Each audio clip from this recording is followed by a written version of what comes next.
여러분 안녕하십니까? 뉴스 더 개벽입니다. 세계 곳곳에서 발생한 개벽 뉴스 전해드리겠습니다. 중국 바이트댄스의 인공지능 영상 생성 모델 시댄스 2.0을 둘러싼 논란이 글로벌 콘텐츠 산업 전반으로 확산되고 있습니다. 사진 몇 장과 짧은 명령어만으로 15초 분량의 고품질 영상을 만들어내는 이 모델은 공개 직후 폭발적인 반응을 얻으며 시댄스 쇼크라는 평가까지 나오고 있습니다. 지난해 중국 AI 기술력을 각인시킨 딥시크에 이어 또 한 번의 충격이라는 분석도 제기됩니다. 특히 아일랜드 출신 영화 감독 루어리 로빈슨이 시댄스 2.0으로 제작했다고 밝힌 영상이 큰 화제를 모았습니다. 해당 영상에는 톰 크루즈와 브래드 피트의 격투 장면이 등장하며 실제 영화의 한 장면과 구분하기 어려울 정도의 완성도를 보여줬습니다. 영화 데드풀 시리즈 각본가 렛 리스는 이런 말을 하긴 싫지만 우리는 끝난 것 같다고 밝히며 위기감을 드러냈습니다. 다만 15초라는 짧은 분량 한계와 일부 부자연스러운 장면을 지적하는 목소리도 존재합니다. 그럼에도 업계에서는 제작 단가와 시간 구조를 근본적으로 흔들 잠재력이 있다는 점에 주목하고 있습니다. 논란의 핵심은 저작권 문제입니다. 넷플릭스는 시댄스를 고속 해적 엔진으로 규정하고 중단 및 금지 서한을 발송했습니다. 넷플릭스는 기묘한 이야기, 브리저튼, 오징어 게임, K-팝 데몬 헌터스 등 자사 지식재산권이 사실상 재현되고 있다고 주장했습니다. 특히 무궁화 꽃이 피었습니다 세트와 기묘한 이야기의 괴물 캐릭터 등 상징적 요소가 생성 영상에 활용됐다는 점을 문제 삼았습니다. 이는 단순 패러디를 넘어 원작을 대체할 수 있는 수준이라는 점에서 더 큰 반발을 낳고 있습니다.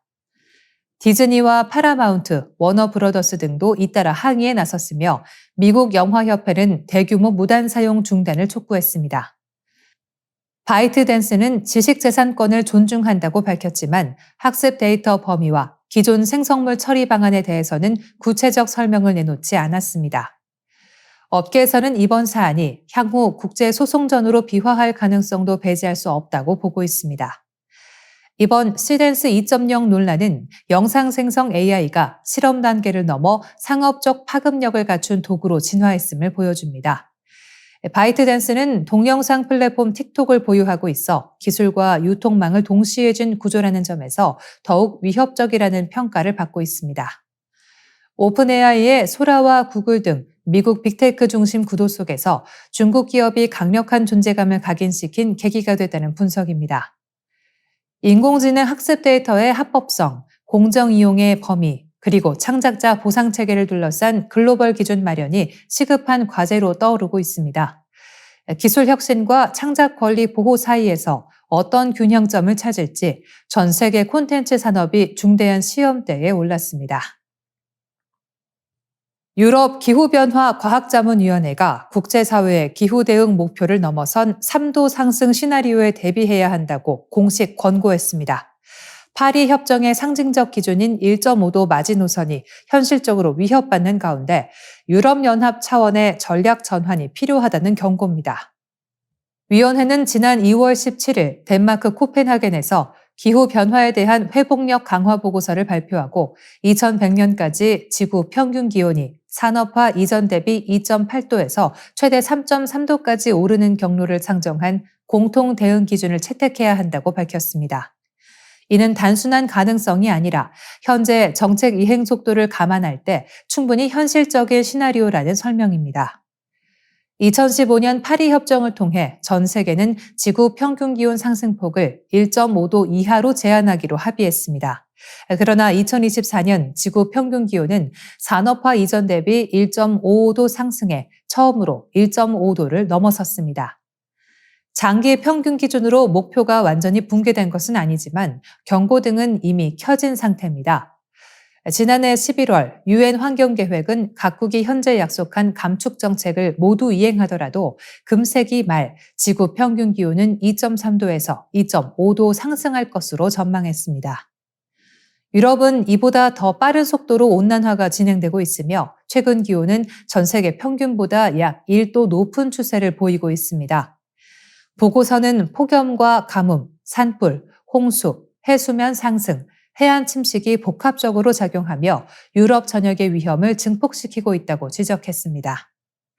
실제로 지난해 여름 폭염으로 사망한 2만 4천 명 가운데 3분의 2 이상이 기후변화와 직접적으로 연관된 것으로 추정됐습니다. 최근 5년간 연평균 경제 피해는 450억 유로, 우리 돈 약 77조 원에 달해 1980년대 대비 5배 증가했습니다. 위원회는 적응과 완화를 동시에 추진해야 한다고 강조했습니다. 단순히 더위에 견디는 도시 인프라를 구축하는 것만으로는 충분하지 않으며 온실가스 배출의 구조적 감축과 탄소 흡수 확대 없이는 위험을 관리 가능한 수준으로 낮출 수 없다고 밝혔습니다. 기후위기는 더 이상 환경 문제에 머물지 않습니다. 안보와 에너지 자율성, 경제 경쟁력, 사회적 결속과 민주적 안정성까지 흔드는 구조적 위기로 확산되고 있습니다. 1.5도라는 상징을 지키는 노력과 동시에 3도 시대의 충격을 최소화할 준비가 요구되고 있습니다. 우크라이나 전쟁이 2월 24일로 발발 4년을 맞은 가운데 유럽 전역이 사실상 준전시 체제로 전환하고 있습니다. 러시아의 추가 침공 가능성과 도널드 트럼프 미국 대통령의 국방비 증액 압박이 맞물리면서 유럽의 군사비 지출은 냉전 말기 수준을 넘어섰습니다. 스웨덴 스톡홀름 국제평화연구소 SIPRI 분석에 따르면 2024년 유럽 대륙의 군사비는 6,930억 달러, 우리 돈 약 1,003조 원으로 집계됐습니다. 이는 1990년 6,160억 달러의 113%에 해당하는 규모로 옛 소련 붕괴 이후 가장 높은 수준입니다. 냉전 해제 이후 유럽 국방비는 2014년 러시아의 크림반도 병합 당시 3,670억 달러까지 떨어졌지만 2022년 전쟁 발발 이후 급 반등했습니다. 2024년 수치는 10년 전과 비교해 거의 2배에 달합니다. 국가별로 보면 러시아와 국경을 맞댄 폴란드는 2024년 국방비를 전년 대비 31% 늘린 380억 달러로 확대했습니다. 국내 총생산의 4.2%에 달하며 트럼프 대통령이 요구하는 GDP 5% 수준에도 근접하고 있습니다. 스웨덴은 34%, 노르웨이 17%, 핀란드 16% 각각 증액했습니다. 중립국이던 스웨덴과 핀란드는 전쟁 이후 나토에 가입하며 안보 노선을 전환했습니다. 유럽 최대 경제국 독일은 885억 달러를 지출하며 세계 4위로 올라섰습니다. 1년 전 7위에서 3계단 상승한 것으로 군사 대국화에 대한 우려도 제기됩니다. 프랑스와 영국, 독일은 병력 확보를 위해 징병제 부활 또는 준하는 제도를 도입하고 있습니다. 크로아티아는 18년 만에 징병제를 재도입했고 오스트리아도 복무기간 연장을 추진 중입니다. 유럽연합은 8천억 유로 규모의 유럽 재무장 계획을 선언하고 10만 명 규모의 신속 대응군 창설을 검토하고 있습니다. 군용 철도 건설과 무기 공동구매 확대 등 이른바 바이 유러피언 전략도 속도를 내고 있습니다. 그러나 종전 협상은 교착 상태입니다. 영토 귀속과 안전보장 방식을 둘러싼 러시아와 우크라이나의 입장차가 큽니다. 양측은 장거리 미사일과 탄도미사일 공격을 이어가며 군사적 압박을 강화하고 있습니다. 전쟁 장기화와 재무장 흐름 속에 유럽의 복지 축소와 정치 지형 변화도 가속화하고 있습니다. 안보 불안이 대륙의 가치와 질서를 재편하는 분수령이 되고 있습니다. 미 연방대법원이 도널드 트럼프 대통령 행정부가 부과한 상호 관세에 대해 위법 판단을 내리면서 그간 징수된 관세의 환급 절차를 둘러싼 혼란이 커지고 있습니다. AP통신은 무역 전문 변호사들을 인용해 기업들이 환급을 받을 가능성은 크지만 절차가 복잡하고 장기화될 수 있다고 전했습니다. 연방대법원은 판결문에서 구체적인 환급 방식은 명시하지 않았습니다. 이에 따라 국제무역법원과 하급법원에서 개별 소송을 통해 환급 여부를 다투는 상황이 예상됩니다. 브렛 캐버노 대법관은 수십억 달러에 달하는 환급이 재무부에 상당한 재정 부담을 줄 수 있다고 지적했습니다. 트럼프 대통령은 판결 직후 환급 문제를 명확히 하지 않은 대법원을 비판하며 장기 법정 공방을 예고했습니다. 스콧 베선트 재무장관 역시 환급 의무 여부가 국제무역법원으로 넘어갔다며 결론까지 수개월에서 수년이 걸릴 수 있다고 밝혔습니다. 로이터 통신은 펜실베니아대 경제학자들의 추산을 인용해 환급 규모가 1,750억 달러, 우리 돈 약 254조 원에 이를 수 있다고 보도했습니다. 기업들은 미 관세국경보호청을 통한 행정 신청이나 소송 제기를 병행할 가능성이 큽니다. 이미 1,000개가 넘는 기업이 환급 소송을 제기한 상태로 전해졌습니다. 전문가들은 실제 환급까지 12개월에서 18개월 이상이 소요될 수 있다고 분석합니다. 이와 동시에 트럼프 대통령은 기존 상호 관세를 대신해 15%의 글로벌 관세를 도입하겠다고 밝혔습니다. 법적 근거를 국제긴급경제권한법에서 1974년 무역법 122조로 전환하겠다는 구상입니다. 무역법 122조는 대통령이 심각한 국제수지 적자 해소를 위해 최대 15%의 관세를 150일간 한시적으로 부과할 수 있도록 규정하고 있습니다. 다만 특정 국가를 겨냥할 수 없고 의회 연장이 없으면 자동 종료된다는 한계가 있습니다. 이루 마낙 미 외교협회 선임연구원은 이번 판결로 트럼프 대통령이 가장 강력한 관세 수단을 잃었다고 평가했습니다. 또한 232조, 301조, 338조 등 다른 법적 수단이 존재하지만 각각 절차와 적용 범위에 제약이 있어 과거처럼 광범위한 관세 정책을 단기간에 재현하기는 쉽지 않을 것이라는 분석이 나옵니다. 결국 이번 판결은 관세 환급이라는 대규모 재정 이슈와 함께 미국 무역 정책의 향방을 둘러싼 새로운 법적 정치적 격돌의 출발점이 되고 있습니다. 일본 나라현에 위치한 호류지, 세계에서 가장 오래된 목조 건축군이자 일본 최초의 세계문화유산입니다. 지난 1월 한일 정상은 이곳을 함께 찾아 1500년 인연을 상징하는 장면을 만들었습니다. 백제와 고구려 문화의 흔적이 남아있는 역사 현장, 오늘 뉴스 더 개벽에서 호류지가 오늘날 한일 관계에 던지는 의미를 짚어봅니다. 지금 저는 나라현 이코마군 이카루가 정에 있는 호류지 앞에 서 있습니다. 한자를 그대로 우리나라 말로 읽으면 법룡사라고 읽히는 호류지는 지난 1월 14일 셔틀 외교 2일차에 이재명 대통령이 타카이치 사나이 총리와 함께 방문한 우리나라와 아주 인연이 깊은 사찰입니다. 양국 정상들이 호류지의 금당과 오충 목탑, 백제 관음상 앞에 나란히 선 사진이 전 세계로 퍼지며 1500년 한일 인연의 상징으로 자리 잡았는데요. 오늘은 잠시 호류지에 대해 알아보는 시간을 갖도록 하겠습니다. 호류지는 1993년에 일본 최초의 세계문화유산으로 지정된 절로 세계에서 가장 오래된 목조 건축군입니다.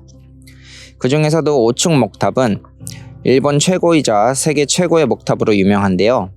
일반적으로는 한자로 읽으면 성덕태자라고 읽는 쇼토쿠 태자가 607년에 아버지 용명왕의 병을 낫기를 발원하면서 지어진 것이라고 말합니다. 하지만 최근 연구에 의하면 원래 쇼토쿠 태자가 처음 지었던 절은 한 차례 화마를 입어 전소했고 지금의 모습은 그 후 7세기 말 8세기 초에 복원한 것이라는 것이 정설인데요.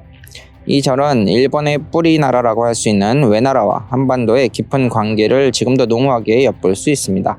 먼저 쇼토쿠 태자가 살아있던 시대를 아스카 시대라고 하는데요. 우리나라에서는 고구려, 백제, 신라, 가야가 힘겨루기를 하던 사국시대에 해당합니다. 당시 일본 열도에는 네 나라 분국이 다수 존재했던 것으로 여겨지는데요. 네 나라의 분국이라고 해도 각자 한 나라하고만 교류를 했던 것은 아닙니다. 삼국사기에는 물론이고 일본 서기에도 이와 관련된 기록이 여럿 보이는데요. 백제로부터 아직기나 왕인박사가 한자를 비롯한 선진문물을 전해준 것은 유명한 이야기입니다. 또 타는 말이나 불교를 전해진 기록도 찾아볼 수 있는데요. 호류지를 세운 쇼토쿠 태자 또한 한반도와 인연이 아주 깊습니다. 스승이 고구려의 승려인 해자와 백제 해총 스님으로 그들로부터 불교와 유교를 비롯한 다양한 한반도의 선진문물을 전수받았습니다. 호류지는 건축 과정에 있어서도 한반도와 관련된 장인들의 손길이 많은 영향을 끼쳤는데요. 특히 백제인들의 손길이 눈에 띕니다. 금당의 본존불인 석가 삼존상은 백제계 도레인인 당시 최고의 불상 제작자로 알려진 쿠라스쿠리노 토리입니다. 또한 호류지의 대표 유물인 백제 관음과 구세 관음은 백제에서 제작해 외나라에 선물한 불상이기도 합니다. 또 호루지 하면 유명한 것이 고구려의 승려였던 담징이 그렸다고 전해지는 금당 벽화인데요. 시대상 현재 금당 벽화로 보기는 어렵다는 최신의 연구 동향이 있습니다만 일본의 기록상으로도 담징이 외나라에 와서 먹과 종이, 맷돌 등을 전했다는 기록은 존재해 이 시대에 고구려, 백제, 신라, 가야의 사국과 일본 열도의 외나라들 사이에 활발한 문화교류가 이루어졌음을 짐작할 수 있습니다. 이러한 문화를 바탕으로 성장한 나라 지방의 외나라가 670년 국호를 일본으로 하여 지금의 일본이 탄생했는데요. 따라서 호류지는 현 일본의 뿌리라고 할 수 있는 외나라와 백제를 비롯한 우리나라 사국시대의 교류를 상징하는 건축물로 한국의 사국시대와 일본의 아스카 시대를 대표하는 살아있는 역사라고 할 수 있습니다. 나라 국립박물관의 관장을 역임한 이시다 모리사쿠는 호류지에 관해 아스카 나라 시대의 사원은 학교, 공회당, 박물관 및 도서관, 공원을 겸한 일종의 문화센터였는데 실당 가람을 구비했다는 점에서 그 시절의 사원의 모습을 알 수 있는 절은 호류지만한 절이 없다고 극찬했습니다. 타카이치 총리의 고향이자 한일 교류의 원점인 나라에서 회담이 열린 것은 갈등이 현대사를 넘어 천년의 우정으로 돌아가자는 무언의 약속이었습니다. 양 정상은 조세의 탄광 희생자 DNA 공동 감정에도 합의하며 아픈 근대사를 함께 치유하기로 약속했는데요. 1500년 전 한반도의 장인이 깎아낸 석가래가 여전히 호류지를 지탱하듯 이번 정상의 만남은 한일 관계라는 거대한 건축물의 기초를 다시 다지는 시간이었습니다. 한일 관계의 뿌리와 미래를 성찰할 수 있는 귀중한 시간이었다는 이재명 대통령의 말처럼 이번 양국 정상의 방문을 계기로 한일 양국의 뿌리 역사를 바르게 밝혀 지금까지의 상처를 극복하고 밝은 미래로 나아가게 되기를 기원합니다. 지금까지 나라의 호류지 현장에서 이보순 특파원이었습니다. 뉴스 더 개벽 여기서 인사드리겠습니다. 내일 이 시간 다시 찾아뵙겠습니다. 시청해주셔서 감사합니다.